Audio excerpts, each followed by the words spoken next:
In finance, a GDP-linked bond is a debt security, a derivative security in which the authorized issuer, a country, promises to pay a return, in addition to amortization, that varies with the behavior of gross domestic product, GDP. This type of security can be thought as a stock on a country, in the sense that it has equity-like features. It pays more, less when the performance of the country is better, worse than expected.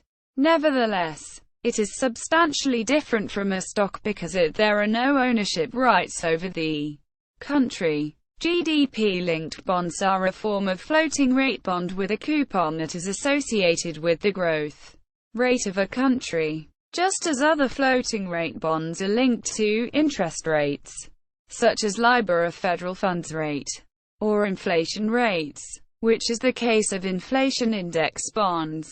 These securities can be issued to reference real GDP, nominal GDP, or aspects of both. In some cases, however, these securities may not have any principal claim and the notional is only used as a basis for calculating the investor's share of payments.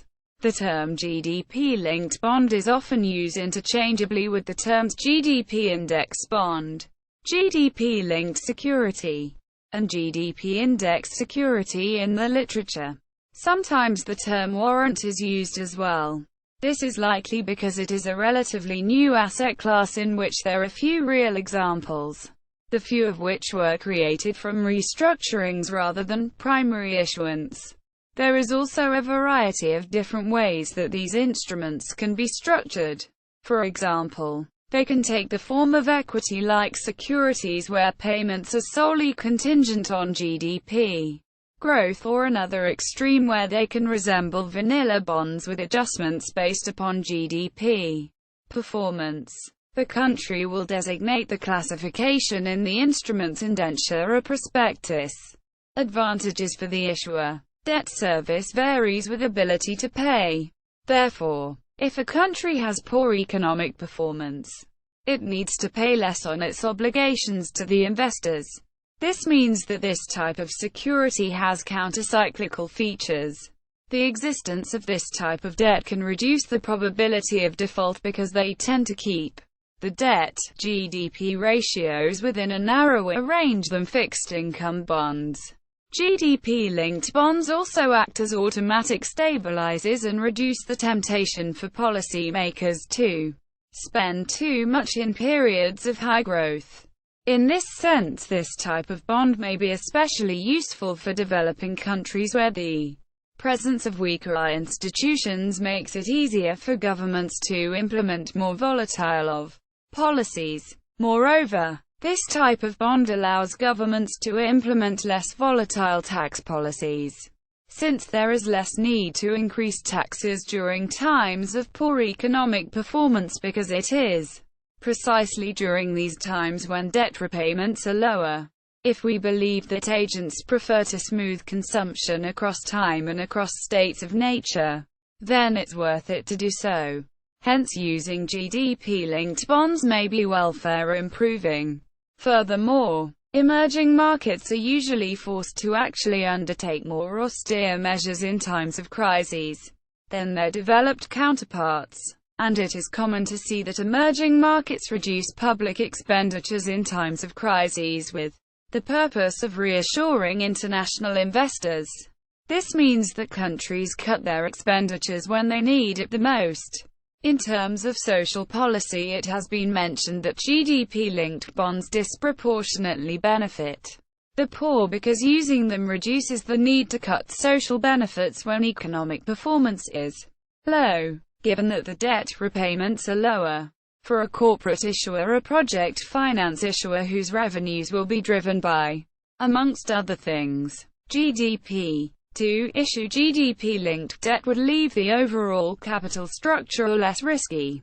Finally, even if this type of bond were initially thought in the context of emerging markets, they also constitute an interesting idea for developed countries.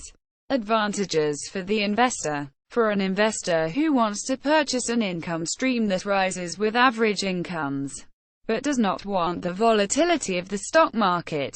They could be attractive. A committee in the UK which looked at where people would ideally save concluded that ideal pensions would be linked to average incomes prior to retirement and to inflation after retirement. These instruments also provide an investor with the opportunity to speculate on a country's increase in GDP if they have a more favorable view of the country's prospects relative to other market participants. Disadvantages for the issuer. GDP-linked bonds may cause political economy problems. In good times, countries have to pay more to their debt holders, so citizens can potentially complain, arguing that the governors contracted debt to favor the lenders. Another reason to worry about the characteristics of these bonds is that they may create perverse incentives, moral hazard, to misreport growth, not revise GDP figures, or even worse, to repress growth. An additional critique that has been exposed is that there are other debt instruments that could be superior in the task of ensuring risk for consumers.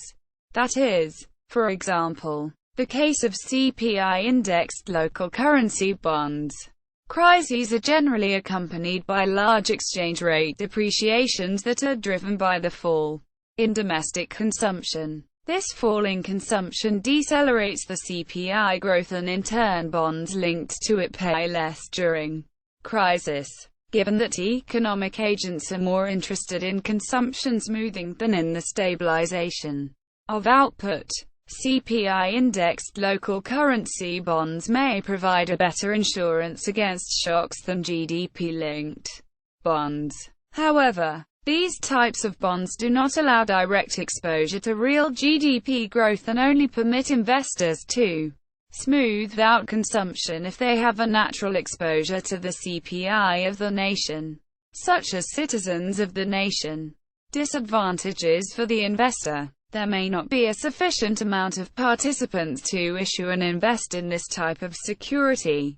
The market has not developed in part because there are few incentives to be the first to move.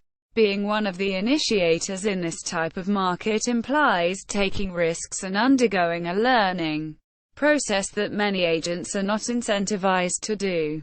Also, more countries need to issue these types of securities so that investors are able to diversify.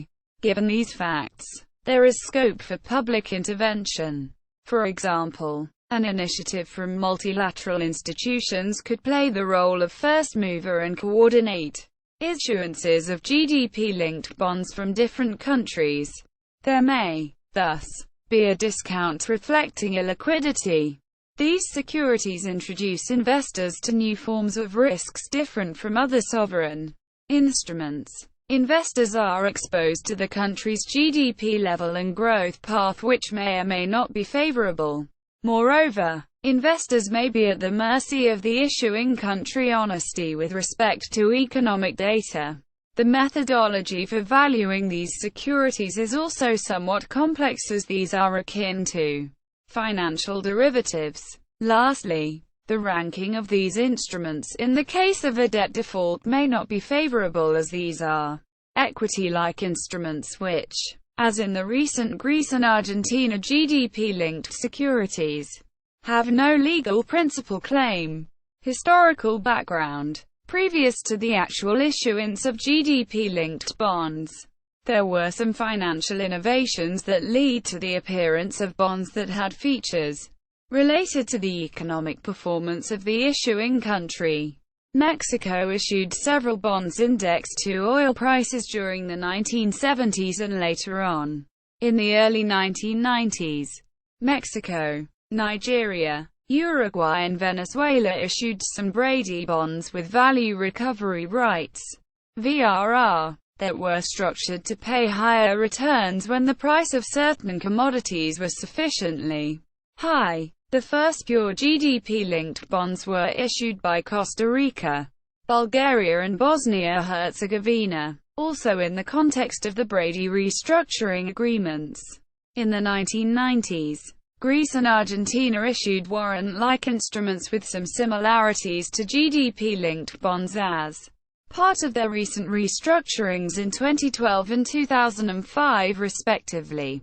Argentina issued a GDP-linked instrument in 2002. As a part of a debt restructuring of its 2001 default, Argentina's GDP-linked instrument was issued in exchange for debt that the investors forgave in the debt default. It did not take the form of a bond.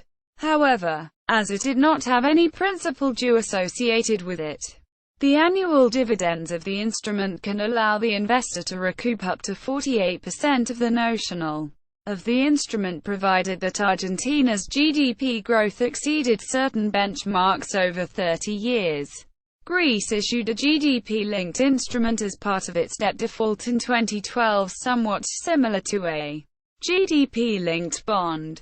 Under the terms of the Greek security, investors can receive only up to 1% of their notional in a given year, provided that a number of conditions are met. Payments on Greece warrants, moreover, are based on a formula that only considers Greece's growth rather than the level of Greece's GDP. Finally, the payment obligations on the GDP-linked securities require Greece's GDP to attain certain levels, and GDP forecasts have been falling for Greece.